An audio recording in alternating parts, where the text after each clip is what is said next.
అన్న క్లారిటీ ఎలా వస్తుంది? క్లారిటీ ఎలా వస్తుంది అంటే ఏ విషయం గురించి అన్నది తర్వాత అంశాల వారీగానే క్లారిటీ ఉంటుంది. ఒకటి ఓవరాల్ క్లారిటీ ఉంటుంది. రెండోది ఈ విషయం క్లారిటీ వచ్చిందా? అంశాల వారీగా క్లారిటీ ఉంటుంది. రెండోది ఓవరాల్ క్లారిటీ ఉంటుంది. ఎగ్జాంపుల్, నాకు బిజినెస్ గురించి క్లారిటీ ఉందండి, కానీ మానవ సంబంధాల మీద లేదు, నా తిండి మీద కంట్రోల్ లేదు, ఏ విషయం మీద క్లారిటీ లేదు. బట్ బిజినెస్ అనే విషయంలో ఎక్స్ట్రాడనరీ క్లారిటీ ఉంది. నీకు పెయింటింగ్ గురించి క్లారిటీ ఉంది. క్లారిటీ అంటే దానికి సంబంధించిన అన్ని డైమెన్షన్స్ నువ్వు చూసావని. అంటే ఎలా వేయాలో తెలుసు, ఎలా ఫ్రేమ్ కట్టించాలో తెలుసు, ఎలా అమ్మాలో తెలుసు, అమ్ముడు కాకపోతే ఏం చేయాలో తెలుసు, అమ్ముడైన తర్వాత వచ్చిన డబ్బుతో ఏం చేయాలో తెలుసు. ఇది క్లారిటీ అంటే. మామూలు క్లారిటీ అంటే ఇంతే, స్పష్టత వచ్చింది అన్ని విషయాల్లో అని. సో అంశాల వారీగా వచ్చే స్పష్టత వేరు. ఒక అంశం ఇదనుకో, దానికి ఎన్నో కొమ్మలు ఆకు అట్లా అన్ని విషయాల గురించి ఒక ఐడియా వస్తుంది. ఇది కాకుండా ఓవరాల్ క్లారిటీ అన్నది ఆధ్యాత్మికతకు సంబంధించింది. అంశాల వారి స్పష్టత అన్నది ప్రపంచక విషయాలకు మాత్రమే సంబంధించింది. ఓవరాల్ క్లారిటీ అన్నది only spiritual person will get. అసలు ఇదంతా అక్కర్లేదు అన్నది ఒక క్లారిటీ. అతని మానవ సంబంధాల గురించి కొంత క్లారిటీ ఉంటే ఉండొచ్చు, లేకపోతే లేదు. డబ్బు గురించి కొంత క్లారిటీ ఉంది, తర్వాత అతను చేసే పని గురించి చాలా క్లారిటీ ఉంది. కానీ ఓవరాల్ క్లారిటీ ఒకటి ఉంటే అంతర్గతంగా ఇదంతా ఏదో అవసర రీత్యా చేస్తున్నాయి, ఇవేం అక్కర్లేదు, నాకు అవసరమైతే వదిలేస్తాను అంటారు. చూసావా, ఇది ఒక గొప్ప క్లారిటీ. ఈ గొప్ప క్లారిటీ ఓవరాల్ క్లారిటీ గురించి కాకుండా క్లారిటీ అనేది అంశాల వరకు ఎట్లా వస్తుంది అన్నది ఒక చిన్న అబ్జర్వేషన్ ఉంది. నేను దీనికి 2 పేర్లు వాడి చెబుతా. ఒకటి రమణ మహర్షికి వచ్చిన క్లారిటీ, ఒకటి యోగి వేమనకు వచ్చిన క్లారిటీ. యోగి వేమనకు వచ్చిన క్లారిటీ అటు పొర్లి ఇటు పొర్లి శృంగారం చేసి, డబ్బులతో చేసి, జూదమాడి, తర్వాత ఏదేదో చేసేసి ఇదంతా వేస్ట్ అని తెలిసింది. తద్వారా మనసు నిలబడ్డది అన్నట్టు. అంతవరకు మనసు కొట్టుకుంటుంది. విశ్వద అనే క్యారెక్టర్ ఒకవేళ ఉంటే విశ్వదాన్ని పక్కన పెడదాం. శృంగారం గురించి కొట్టుకుంది, డబ్బు గురించి కొట్టుకుంది, నేను రాజును కదా, విలమరాజుని అని కొట్టుకుంది. ఆ తర్వాత ఇంట్లో బంగారం ఉంది, అది ఇచ్చేస్తే శృంగారం చేయొచ్చని కొట్టుకుంది. తర్వాత డబ్బు ఎవరిదైతే ఉంది అని కొట్టుకుంది. అప్పుడున్న సాంఘిక దురాచారాలని అప్పటికప్పుడు ఏదో సర్దుబాటు చేయడంలో ఎవడో తిడితే కొట్టుకుంది. ఇట్లా కొట్టుకొని తన యొక్క అన్న కూతురు చచ్చిపోగానే, ఈ అమ్మాయి ఇంతే నా లైఫ్, ఈ కొట్టుకునేదంతా ఇంతేనా, ఇట్లా అయిపోతుందా అని మస్తు భయం అన్నట్టు. ఆ తర్వాత ఎటో వెళ్ళిపోయాడు, అన్నీ వదిలేసి. మనసు విచ్ఛిన్నం అయిపోయింది, కక్కావికలం అయిపోయింది. వెళ్ళిపోయి ఎక్కడో కూర్చుని అక్కడ ఒక క్లారిటీ ఉదయించింది.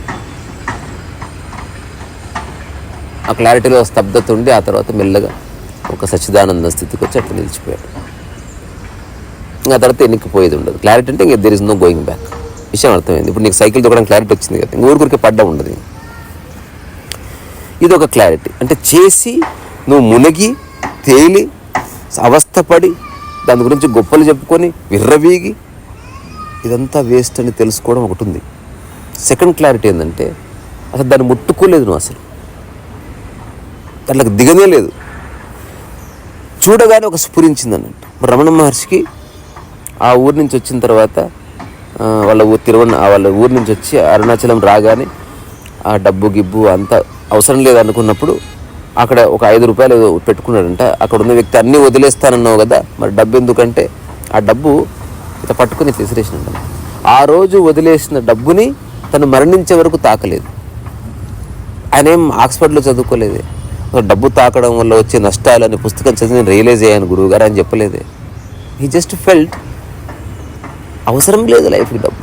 అది థాట్ రాలే. ఒక్కసారి కనుక థాట్ వచ్చింది అనుకో, ఈ డబ్బు లేకపోతే సాయంత్రానికి అమ్మ మీల్స్కి ఎట్లా, మరి రేపు పొద్దున హోటల్ అకామిడేషను అయిపోయా, నీకు డబ్బు కావాలి. ఏం అక్కర్లే, జస్ట్ చిన్న గోచి పెట్టుకున్నాడు అంతే. ఇల్లు దగ్గర కూర్చున్నాడు. చాలామందికి అర్థం కాని విషయం ఏంది, అలా ఉంటే ఎలా బతకడం అంటే బతకడానికి డబ్బు అక్కర్లేదు. యూ షుడ్ నాట్ బెగ్ అనేది డిజైర్ నుంచే వస్తుంది. అట్లా కాకుండా నువ్వు నీ పనిలో ఉండి ఎవరన్నా తెచ్చిస్తే తీసుకో. రమణ మహర్షి ఊరికే అట్లా యవ్వనంలో ఉన్నప్పుడు ఊరికే అట్లా వీధులు తిరిగేవాడు. ఎవరో వచ్చి స్వామి ఈ అరటిపండు తీసుకోండి అంటే తీసుకున్నాడు. Is not asking, is not begging. అసలు తన ముఖంలో తన లోపల ఏ డిజైర్ లేదు. అలాగని తినకుండా ఉండడం అసాధ్యం. You have to eat. కానీ అంత కూడా తినక్కర్లేదు. ఒక పక్క పచ్చడి నంచుకుంటూ నెయ్యి వేసుకుని ఇంత షడ్రసోపేతమైన భోజనం కూడా శరీరానికి అక్కర్లేదు. కుక్క ఎట్లా బతుకుతారు, ఎంత బాగుంది అది చూడు. అది ఏమన్నా హైజీనిక్ ఫుడ్ అట్లా ఇట్లా తింటుంది, ఎంత నిగనిగలాడుతున్నాయి. వాటికి 2 రోజుల క్రితం పెద్ద గాయమైంది, ఇప్పుడు లేదు అది. దానికి ఆయింట్మెంట్ లేదు, ఏం లేదు, యాక్సెప్ట్ చేసింది నేచర్ని. సో క్లారిటీ అన్నది ఈ 2 విధాలుగానే వస్తుంది. ఒకసారి ఓషో చెప్పాడు అనమాట.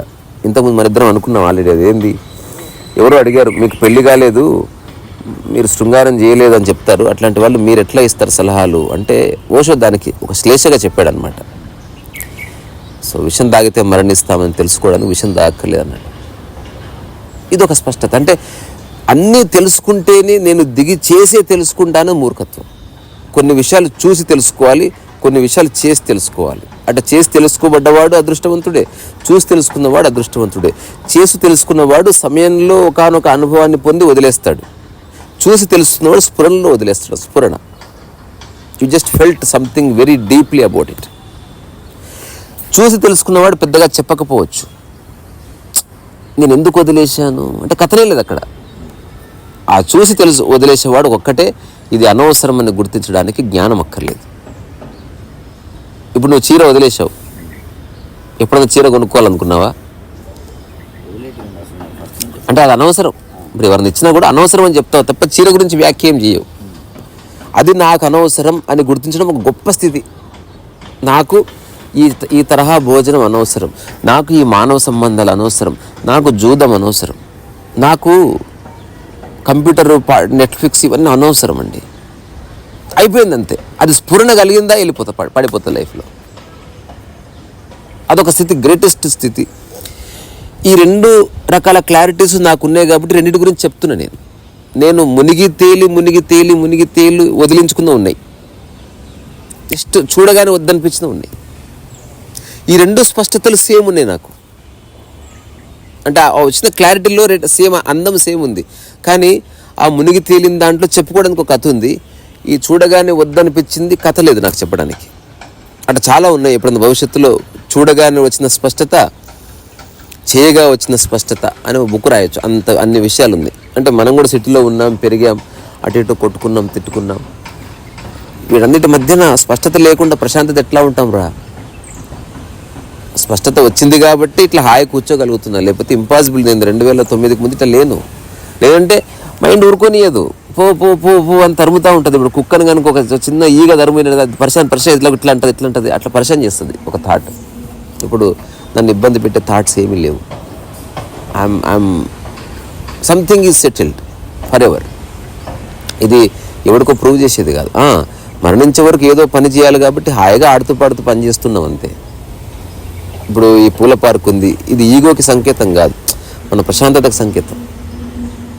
ఇక్కడున్న హైదరాబాద్లో పూల పార్కుల కంటే నేనే పూల పార్క్ అట్లా అంటలేను. అరే ఎవరు తోచింది వాళ్ళు చేస్తారు భయ్, నేనేవారు చెప్పడానికి. బాగుంది రకరకాల పూలు చూస్తే హాయిగా, ఏదో ఫిజికల్ కొంత పని. సో క్లారిటీ ఇట్లా వస్తుంది 2 రకాలుగా. ఇది ఎవరికి వాళ్ళు ఆలోచించుకోవాలి. బట్ ఏదేమైనా అంశాల వారీగా క్లారిటీ రావాల్సిందే. తర్వాత మనిషి అసోసియేట్ అయ్యే అంశాలు కొన్ని. డబ్బుతో సంబంధం ఉంటుంది, మానవ సంబంధాలు ఉంటాయి, నీకు ఇష్టపడ్డ వస్తువులు ఉంటాయి, నీకు నచ్చిన ఫిలాసఫీలు ఉంటాయి, ఆ తర్వాత నీకు నచ్చిన సోకాల్డ్ సూపర్ హీరోలు, ఇట్లాంటి వీటన్నిటి పట్ల ఒక స్పష్టత రావాలి. ఎందుకు, ఎంతవరకు అవసరం, అవి నీ మనసును ప్రభావితం చేస్తున్నాయా, నీ జీవితాన్ని అవి ఇబ్బంది పెడుతున్నాయా, ఫిగర్ ఇట్ అవుట్ అంతే. ఈ స్పష్టత వచ్చిందనుకో నీ మనసు అడుగుతుంది. బేసికల్గా అంశాల వారి స్పష్టతలో ఆ అంశం గురించి అడుగుతుంది. ఓవరాల్ స్పష్టత వచ్చిందా అది పరమాద్భుతమైంది. అది ఇప్పుడు ఓవరాల్ స్పష్టత నుంచే మాట్లాడుతున్నా, ఏ ఒక్కరి అద్భుతంగా ఉంటుంది అసలు. అంటే నువ్వు ఓవరాల్ స్పష్టత ఎటువంటిది తెలుసా? కిరీటం పెట్టుకొని రాజువారి మొత్తం బట్టలు వేసుకొని నగలు వేసుకొని అంతా ఇంకా మంచి నగలు దేరా తీసుకురా బే, ఇక్కడ ఇంకా మంచి అందమైంది ఇది అని చెబుతూ తెలుసుకుందాం ఈ బట్టలకి నాకే సంబంధం లేదు. అసలు ఈ బట్టలు ఈ క్షణం తుప్పుకన మాయమైపోయినా ఐ డోంట్ కేర్. ఇట్లాంటి ఒక స్పష్టత ఉంది రమ్య, అది చాలా వండర్ఫుల్ ఉంటుంది. ఇది ఎవరికి వాడు, ఇది ఏ గురువు ఇవ్వలేడు. అది ఓన్లీ మనం చూడడం వల్ల, జీవించడం వల్ల, జీవితం యొక్క మూలంలోకి వెళుతున్నప్పుడే తెలుస్తుంది అది. అట్లా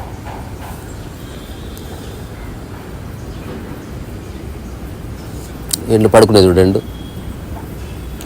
నిదురపోరా తమ్ముడా, నిదురపోరా తమ్ముడా, నిదురలోన గతమునంతా నిముసమైన మరచిపోరా, నీడలేని. అది మనుషులకు వర్తిస్తుంది, నీడ అక్కర్లేదు. ఎంత బాగుంది. సరే, మరి ఏదేమైనా క్లారిటీ అనేది వచ్చిందా? నువ్వు మొదటిసారి జీవితంలోకి ఒక వెలుతురును ఆహ్వానించినట్టే. అది ఏ విషయం గురించి క్లారిటీ వచ్చిందా, వెరీ గుడ్, అంతే. తర్వాత క్లారిటీ వచ్చిందా, నెక్స్ట్ పర్యవసానాలన్నీ అంగీకరిస్తావు కూడా, అది కూడా క్లారిటీ. ఏదేమైనా నేను రోజుకు ఒక బీడి తాగుదామని అనిపించింది, క్లారిటీ అబ్బా అది. తద్వారా నెక్స్ట్ దగ్గు వస్తే యాక్సెప్ట్ చేయి.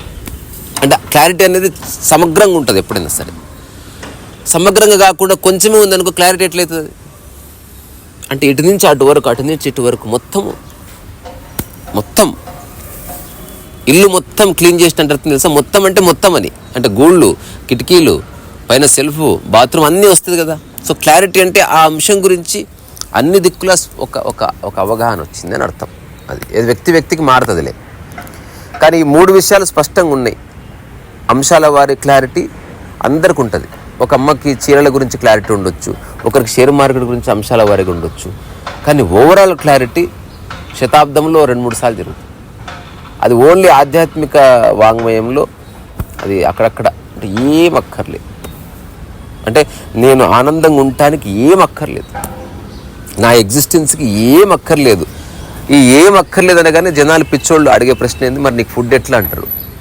అసలు ఫుడ్ గురించి జంతువే ఆలోచిస్తలేదు, నువ్వు ఆలోచిస్తున్నావు అంటే నీ అంత దుర్మార్గుడు ఇంకోటి లేడు.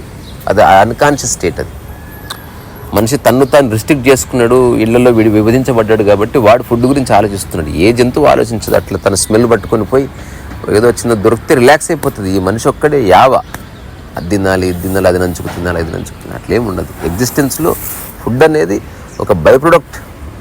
మనం నేచర్ని డిస్ట్రాయ్ చేసినాం కాబట్టి ఫుడ్ దొరకట్లేదు. ఫుడ్ అబెండెంట్గా ఉంది, లేదా ఉంది. సరే మరి.